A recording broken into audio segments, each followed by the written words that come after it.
June 2 శక్తివంతమైన ఏకాదశి. ఇంట్లో ఈ పూజ చేయండి పుణ్యఫలితం. అందరికీ నమస్కారం. ఓం శ్రీ మాత్రే నమః. హిందూ మతంలో ఏకాదశికి అధిక ప్రాముఖ్యత ఉంటుంది. మత విశ్వాసాల ప్రకారం ఏకాదశి రోజు విష్ణుమూర్తిని పూజిస్తారు. హిందూ క్యాలెండర్ ప్రకారం నెలకు 2 ఏకాదశి తేదీలు ఉన్నాయి. ఈ విధంగా సంవత్సరానికి 24 ఏకాదశులు ఉంటాయి.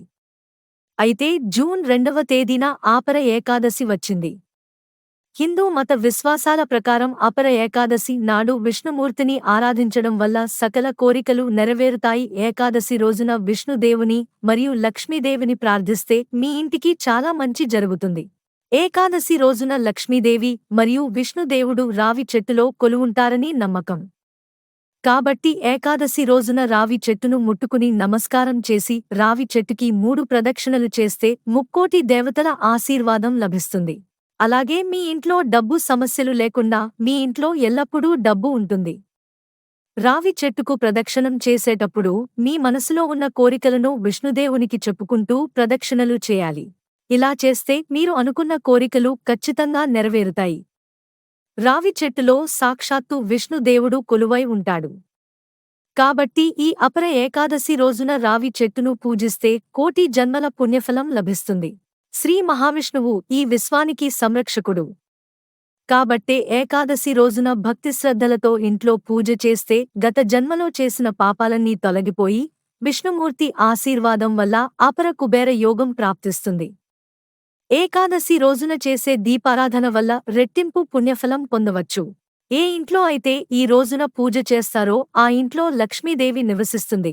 ఏకాదశి రోజు పూజ చేసే వాళ్లు సూర్యోదయానికి ముందే నిద్రలేచి స్నానమాచరించి సూర్యుడికి అర్ఘ్యం సమర్పించాలి. ఆ తరువాత పూజా మందిరాన్ని శుభ్రం చేసుకుని దీపం వెలిగించాలి. ఈ రోజున పూజ చేసేటప్పుడు తప్పనిసరిగా తులసి ఆకులు ఉండాలి. ఎవరికైతే నరదృష్టి ఉంటుందో అలాంటివారు ఈ ఏకాదశి రోజున 2 లవంగాలను నీటిలో వేసుకుని స్నానం చేస్తే మీపై ఉన్న చెడు దృష్టి అంతా తొలగిపోతుంది. తద్వారా మీరు ఎల్లప్పుడూ సుఖసంతోషాలతో ఆరోగ్యవంతులుగా ఉంటారు. ఏకాదశి రోజున పూజ చేసేటప్పుడు పసుపు రంగు దుస్తులు ధరిస్తే చాలా మంచిది. అలాగే పూజలో చామంతి పూలను సమర్పిస్తే ఇంకా మంచిది. పూజలో దేవునికి నైవేద్యంగా 2 అరటిపండ్లు లేదా ఒక చిన్న బెల్లం మొక్కను నివేదించినా సరిపోతుంది. ఈ ఏకాదశి రోజున పూజ చేసేటప్పుడు ఓం నమో భగవతే వాసుదేవాయ నమః అనే మంత్రాన్ని 3 సార్లు జపిస్తే చాలా మంచిది. ఈ రోజున ఎవరైతే ఈ మంత్రాన్ని జపిస్తారో వారికి విష్ణుదేవుని అనుగ్రహం వల్ల రాజయోగం వర్తిస్తుందని వేద పండితులు అంటున్నారు. అలాగే ఏకాదశి రోజు విష్ణు సహస్రనామం పఠించడం వల్ల రెట్టింపు పుణ్యఫలం లభిస్తుంది. సకల దేవుళ్ళు రావి ఆకుల్లో ఉంటారని నమ్మకం. కాబట్టి ఏకాదశి రోజున పూజ చేసేటప్పుడు 2 రావి ఆకులను తీసుకుని వాటికి కుంకుమ బొట్టు పెట్టి పూజా గదిలో ఉంచి పూజ చేయండి. పూజ పూర్తయిన తరువాత ఆ రావి ఆకులకు నమస్కారం చేసి మీ పర్సులో ఉంచండి. ఇలా చేస్తే మీ పర్సులో ఎల్లవేళలా డబ్బు ఉంటుంది. ఏకాదశి రోజున పూజ చేసే వాళ్లు పూజ గదిలో అక్షింతలను పెట్టి పూజించాలి. పూజ పూర్తయిన తర్వాత ఆ అక్షింతలను కుటుంబంలో ఉన్న ప్రతి ఒక్కరూ తలపైన వేసుకోండి. అలాగే కొన్ని అక్షింతలను మీ పర్సులో పెట్టుకోండి. ఇలా చేస్తే మీ ఇంట్లో డబ్బు బాగా పెరుగుతుంది. అలాగే మీ ఇంటిపై లక్ష్మీ కటాక్షం ఉంటుంది. ఏకాదశి రోజున సాయంత్రం మీ ఇంటి గుమ్మం ముందు 2 దీపాలను వెలిగిస్తే మీ ఇంట్లోకి ముక్కోటి దేవతలు అడుగుపెడతారట. ఈ 2 దీపాలలో ఒక దీపం విష్ణువునికి, మరొక దీపం మహాలక్ష్మీదేవికి అంకితం చేయబడింది. ఏకాదశి రోజున తెల్లవారుజామునే నిద్రలేచిన తర్వాత సాయంత్రం వరకు నిద్రపోకూడదు. అలాగే ఈ రోజున పేదవారికి అన్నం పెట్టడం వల్ల రెట్టింపు పుణ్యం ఫలితం లభిస్తుంది. ఏకాదశి రోజున ఎవరి దగ్గర నుంచి డబ్బులు తీసుకోకూడదు. అలాగే ఎవరికీ డబ్బు ఇవ్వకూడదు. ఇలా చేయడం వల్ల మీ ఇంటికి కష్టాలు ఏర్పడతాయి. మరి ముఖ్యంగా ఏకాదశి రోజున మీ ఇంట్లో వెన్నని కరిగించడం కానీ, నెయ్యిని కరిగించడం కానీ చేయకూడదు. ఎందుకంటే మన హిందూ ధర్మంలో వెన్న అనేది లక్ష్మీప్రదం. అందుకే ఏకాదశి రోజున వెన్నని కరిగించకూడదు. ఈ రోజున ఇంట్లో ఉన్న స్త్రీలు కంటతడి పెట్టకూడదు. స్త్రీలు ఇంట్లో కంటతడి పెట్టిన ఇంట్లో లక్ష్మీదేవి ఉండదు. ఏకాదశి రోజున తలకి నూనె రాయకూడదు. అంటారు. అలా చేస్తే ఆయు క్షీణం అవుతుందట. లక్ష్మీదేవి ఆశీర్వాదం ఎల్లప్పుడూ మీపై ఉండాలంటే ఏకాదశి రోజున తులసి మొక్కని పూజించండి. ఈ ఏకాదశి రోజున ఉపవాసం ఉంటే మీ ఆర్థిక ఇబ్బందులన్నీ తొలగిపోతాయి. ఈ ఏకాదశి ఉపవాసం పాటించడం వల్ల శారీరక ఆరోగ్యం మెరుగుపడుతుందని నమ్ముతారు.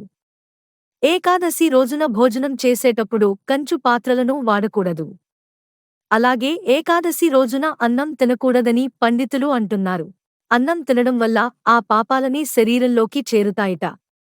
అందుకే ఏకాదశి రోజున అన్నం తినకుండా ఉంటే మంచిదని అంటారు.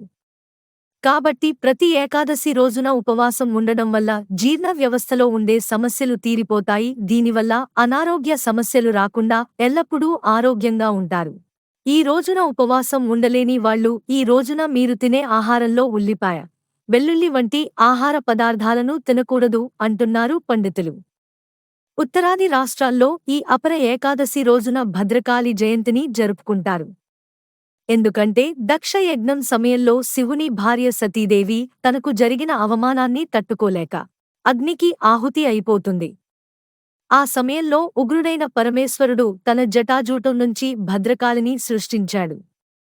కాబట్టి అపర ఏకాదశి రోజున భద్రకాళి రూపం అవతరించిందని చెబుతారు. అందుకే భద్రకాళికి పూజ చేస్తారు. ఈ విధంగా ఏకాదశి రోజున ఇంట్లో పూజ చేస్తే అఖండ పుణ్యఫలం లభించడంలో ఎటువంటి సందేహం లేదని పండితులు చెబుతున్నారు.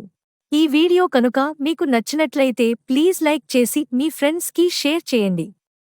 అలాగే మా కొత్త వీడియోస్ మీకు వెంటనే చేరాలంటే మా ఛానల్ని సబ్స్క్రైబ్ చేసుకుని పక్కనే ఉన్న బెల్ ఐకాన్ని ప్రెస్ చేయండి.